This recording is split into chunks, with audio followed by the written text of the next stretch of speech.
आपको ले चलते हैं सिक्किम, जहां तीस्ता नदी का जलस्तर घटने के बाद राहत और बचाव के काम को और तेज कर दिया गया है। इस काम में सेना के साथ एसडीआरएफ और एनडीआरएफ के साथ दूसरी सरकारी एजेंसीज पूरी ताकत के साथ लगी हैं। इसी की बदौलत अभी तक सैकड़ों लोगों को बचाया गया और जो लोग बेघर हो गए उन्हें राहत शिविरों में ठहराया गया, जहां उनके खाने पीने और इलाज का इंतजाम किया गया है।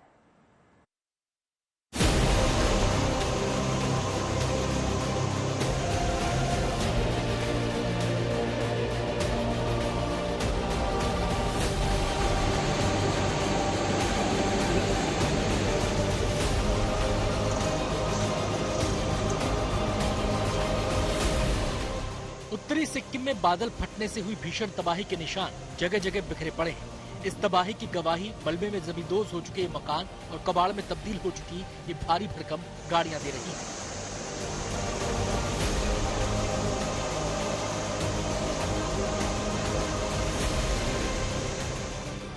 लेकिन राहत की बात यह है कि तबाही के दूसरे दिन तीस्ता नदी की लहरें कुछ शांत हुई और नदी का जलस्तर भी घटने लगा, जिसके बाद राहत और बचाव अभियान को और तेज कर दिया गया है।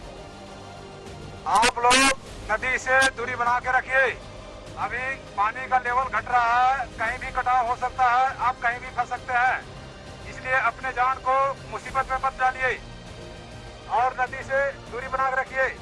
आप पानी थोड़ा डाउन हो रहा है और अपने अपने घर में सुरक्षित रहिए।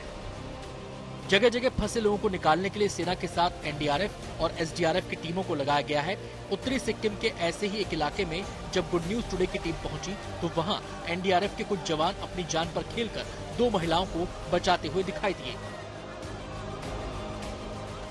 2 लोग फंस गए हैं दलदल में। अचानक से पानी बढ़ने की सूचना हुई, लोग भागने लगे, ऐसे में फंस गए। एक युवती यहाँ पर इसकी टीम उसे निकाल रही है और ये आप देखिए एनडीआरएफ की ओर से सूचना भी लगातार हो रही है, घबराइए मत, आराम से किनारे से हटिए क्योंकि पानी हो सकता है छोड़ने की खबर आ रही है और पानी बढ़ सकता है। और वही लेके इस वक्त यहाँ पर जब भगदड़ मची तो कुछ लोग दलदल में फंस गए और दलदल से अब एनडीआरएफ की मदद से रस्सी फेंकी गई है, बांस फेंका गया है और यहाँ से इस युवती को अब निकाल लिया गया है। देखिए निकाल लिया गया है और ये युवती को इस दलदल से निकाल दिया गया है। सैलाब के साथ बहकर आया ये मलबा इतना ज्यादा है कि कई रिहायशी इलाकों की पहचान कर पाना मुश्किल हो गया है। मकान और दुकान मलबे में पूरी तरह से दब चुके हैं और जो लोग बचे हैं वो अपनी बची कुची गृहस्थी समेटकर सुरक्षित ठिकानों की ओर जा रहे हैं। ये जो भी घटना हुआ है जो दोपहर के टाइम में हुआ था, 2:45 टाइम में, जैसे हम लोग का कल आया ऊपर से और हम लोग ने वार्निंग के लिए आए थे यहाँ पर। जब हम वार्निंग किया, वो जितना लोग वार्निंग के वो आवाज जो लोग सुना वो बाहर निकल गया और मैक्सिमम अभी तक तो कोई डेड बॉडी तो अभी तक यहाँ पर नहीं मिला है। लेकिन कल हम लोग ने एनडीआरएफ और फायर करके मिलके 85 आदमी और 2 बिल्ली और 1 कुत्ता को रेस्क्यू किया है। अभी भी 2-3 आदमी को रेस्क्यू किया। अभी भी आपको मैं दिखाता हूं स्थिति। ये जेसीबी मशीन है जो पूरी तरह से मलबे के नीचे दबी पड़ी है और ये आप समझ सकते हैं कि जो मलबा है कम से कम 10, 12, 15 फीट का आसपास का मलबा है, यानी जमीन यहाँ से 10-15 फीट नीचे है और ये पूरी तरह से नीचे धसी हुई है। अब मैं आपको एक बस दिखाता हूँ। एक बस है यहाँ पर जो पूरी तरह से पानी जब आया और उसके साथ जो मलबा आया उसके नीचे फंस गई। ये बस आप देखिए पूरी तरह से पानी के मलबे के नीचे दबी हुई है। वहीं लोगों के रेस्क्यू के साथ साथ सड़कों और पुलों को भी ठीक करने का काम युद्ध स्तर पर चलाया जा रहा है ताकि सैलाब की वजह से कट चुके इलाकों को राज्य के बाकी हिस्सों से जोड़ा जा सके।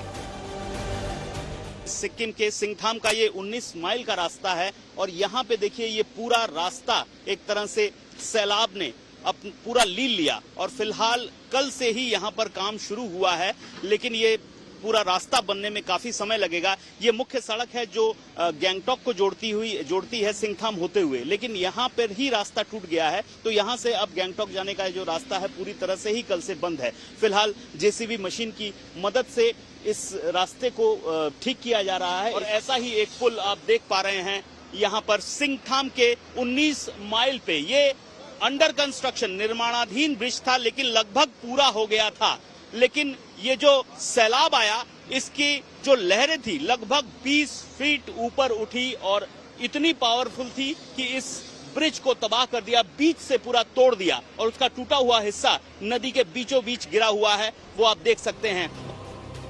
संकट की इस घड़ी में सेना के जवान भी दिन रात लोगों की मदद में जुटे हैं।